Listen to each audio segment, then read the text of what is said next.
기다릴 수만 있다면 투자하는 데 있어서 정말 도움은 많이 될 것이라고 생각이 듭니다. 그리고 또 하나 말씀드릴 게 이제 성장 사이클인데요.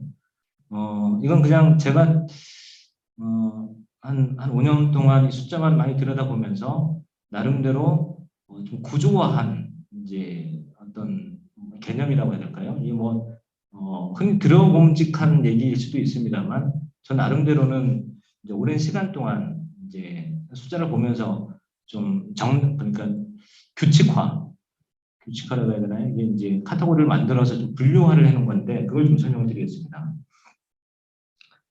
기업의 성장 사이클은 뭐 다 아시겠지만 예상할 수 있겠지만 성장 초기, 그다음에 본격 성장기, 성장의 정체기, 그다음에 쇠퇴기 이렇게 구분할 수가 있는데요.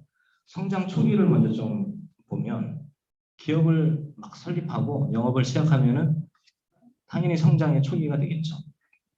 이제 이런 경우에 투자하는 경우는 그렇게 많지는 않을 겁니다.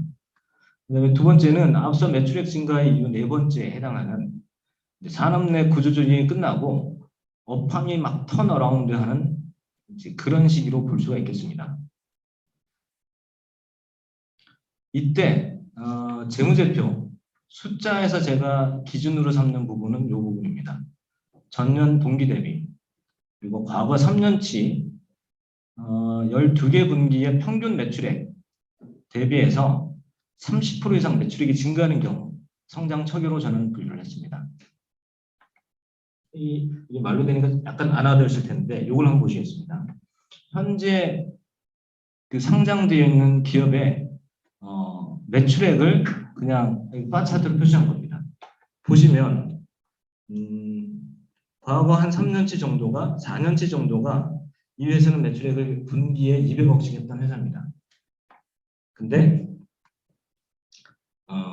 특정 분기 4분기에 전년 동기 대비 전년 동기는 이 부분이 되겠죠. 200억 할 때 비교해서 400억을 매출액으로 이제 인식한 경우가 있었습니다. 이때가 성장 초기로 분류할 수 있겠습니다.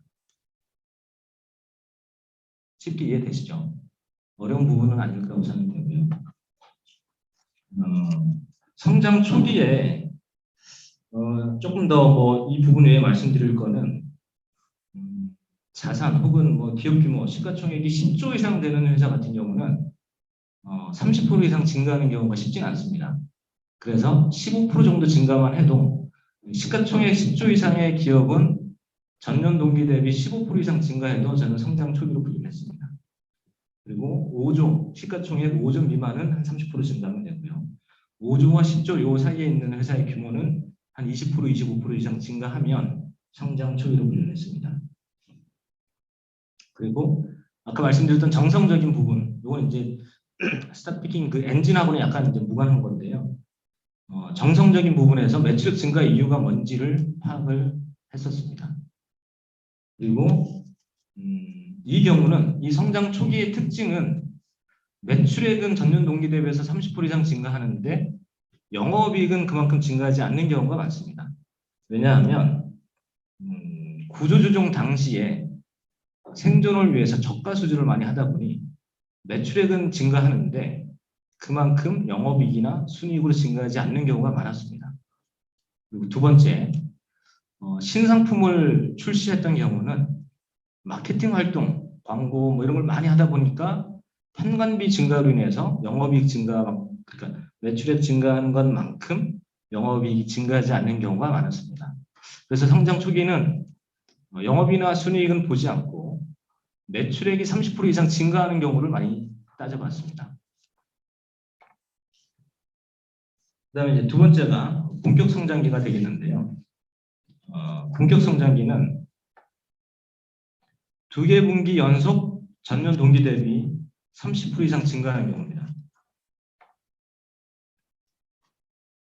보시는 그림에서 살펴보시면 이게 과거 3년치 12개 분기 평균 매출액이 되겠죠. 그리고 이 부분이 성장 초기에 해당하게 있고요.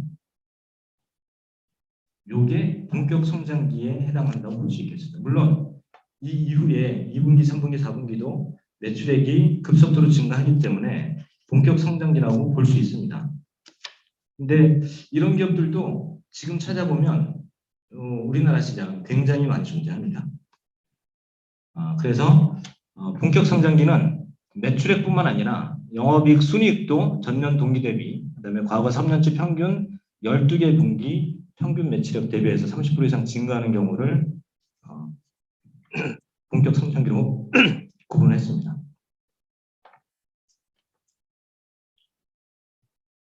본격 성장기에 대해서 조금 더 설명을 드리면요.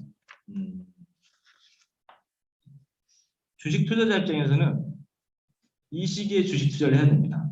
신규 매수를 해야 되고요. 매수하고 있는 주식이 이 본격 성장기에 해당한다면 무조건 홀딩을 해야 됩니다. 수익률이 가장 높은 시기이기도 하고요. 아까 말씀드렸던 영업 레버리지 효과가 제대로 발현되는 시기이기도 합니다. 그리고 주가 측면에서 보면 최근 1, 2년 고점을 뚫고 계속 상승하는 시기가 될 수가 있고요. 이 본격 성장기가 길면 길수록 주가 상승률은 커집니다. 흔히 말하는 10배거, 10배짜리가 이런 구간에서 나올 수도 있습니다. 신제품을 출시하는 경우에 시장 내에서 이제 지위가 확고하다면 이제 경쟁 업체가 등장하기 전까지는 시장 내에서 주가의 프리미엄을 부여합니다. 그다음에 아까 이제 매출액 증가하는 이유의 두 번째, 신규 매출처를 확보했을 때는 이미 경쟁 구도가 있기 때문에 경쟁 강도에 따라서 주가 상승률이 지속될 수도 있고 그렇지 않을 수도 있습니다. 그러니까 매출액 증가의 이유 중에서 첫 번째가 훨씬 더 강력하다는 거고요. 업종 내 구조조정이 계속될 때에는 구조조정이 끝나고 업황이 개선되는 시점에 이 본격 성장기에 해당할 경우가 많습니다. 그때는 이 해당 기업의 경쟁력도 중요하지만 업황에 따라서 주가 상승률 혹은 본격 성장기가 결정이 될 수가 있습니다. 그 다음에 성장 정체기를 한번 보겠습니다. 성장 정체기는 본격 성장기에서 성장이 정체되는 시기로 접어드는 구간이고요. 보시는 것처럼 이 빨간색 박스가 본격 성장기인데요. 이 박스 전에 이 부분이 이제 성장 초기가 되겠고 전년 동기 대비해서 30% 이상 성장을 했고 그게 2개, 3개, 4개 연속해서 성장하는 이게 본격 성장기가 되겠고요. 성장 정체기는 매출액이나 영업이익 순이익이 전년 동기 대비해서 0%에서 10% 정도로 둔화되는 시기입니다. 이 부분이 되겠습니다. 딱 봐도 약간 뭔가 정체되어 있는 느낌이 있죠. 물론 과거에 비해서는 굉장히 성장을 많이 했으나 전년 동기 대비해서는 성장이 약간 정체된 느낌이 있습니다. 영업이익 순이익도 마찬가지고요. 근데 투자자 입장에서는 이 성장이 정체되어 있는 이 시기에는 주식을 가지고 있다면 다 팔아야 되고요. 신규 매수하는 것은 좀 자제를 해야 됩니다. 근데 아이러니하게도 이때 이 기업의 분기 매출액은 사상 최고치를 달성할 때가 있습니다. 그래서 증권사 애널리스트들의 보고서에는 가장 유망한 종목 혹은 전도 유망한 종목으로 많이 표현되면서 기관이나 외국인 개인들의 매매가 굉장히 활발한 시기입니다. 하지만 재무제표상으로 전년 동기 대비해서 성장세가 약간 정체되어 있는 이런 시기에는 가급적 주식을 팔고 나가야 되는 시기로 보시면 되겠습니다. 왜냐하면 이거를 숫자로만 액면 그대로 받아들일 게 아니고 이 회사가 왜 이런 실적이 나오는지 그 이면을 좀 들여다본다면 첫 번째가 경쟁이 강화됐을 겁니다.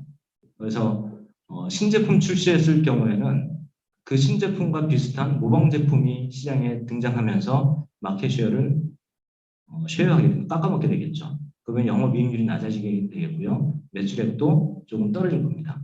그렇기 때문에 매출액도 전년 동기만큼 급격한 상승을 끌어내기가 힘듭니다. 영업이익 순이익도 마찬가지고요. 그렇다 보니 시장에 이제 경쟁이 강하다 보니 기존에 설비 투자를 많이 해놨기 때문에 고정비는 많이 들어갔을 거고요.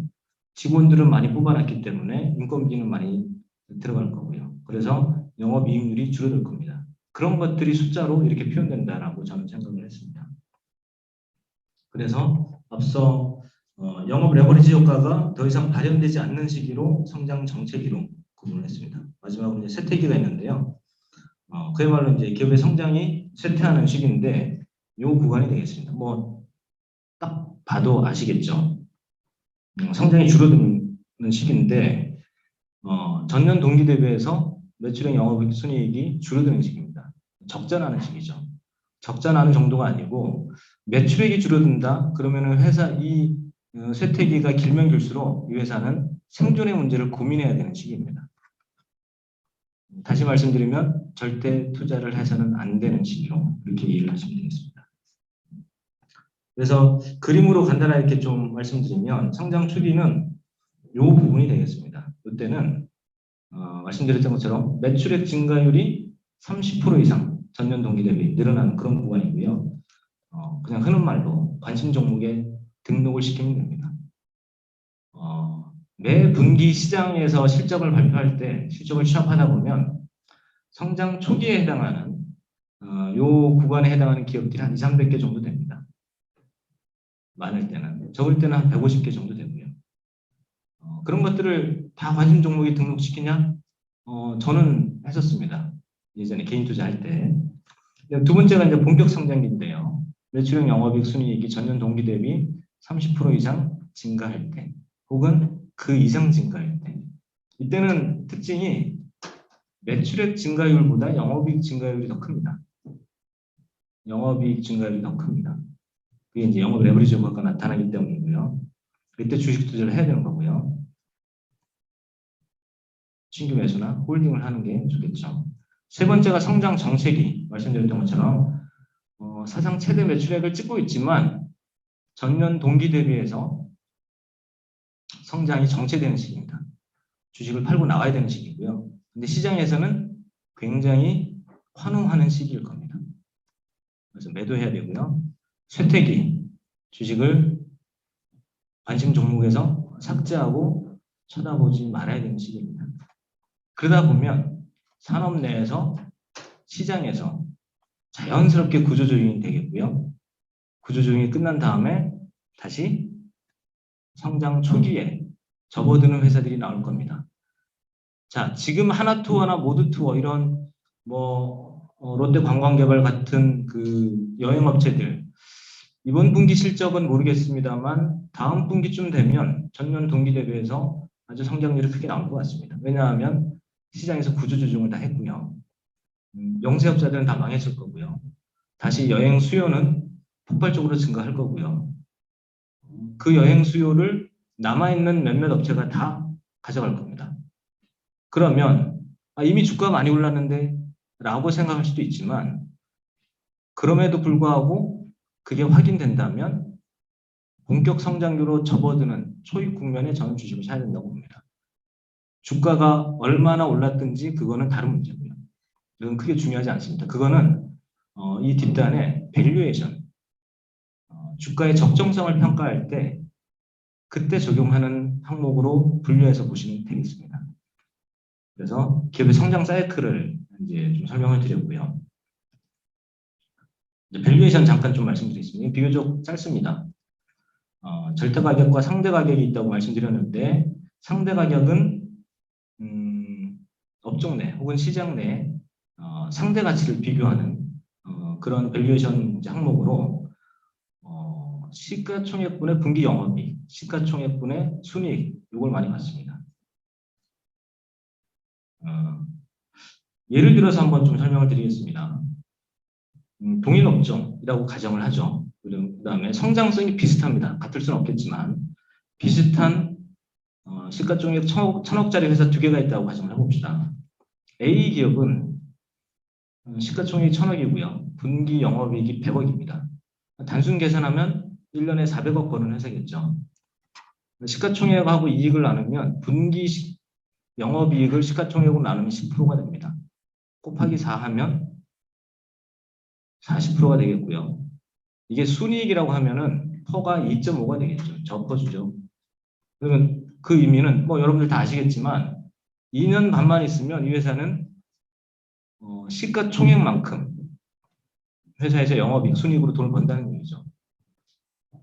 그러니까 그걸 굳이 뭐 이자율로 따지면 한 40% 되는 거죠. 굉장히 높은 이자율, 성장률이라고 하면 저평가됐다고 보시면 되겠습니다.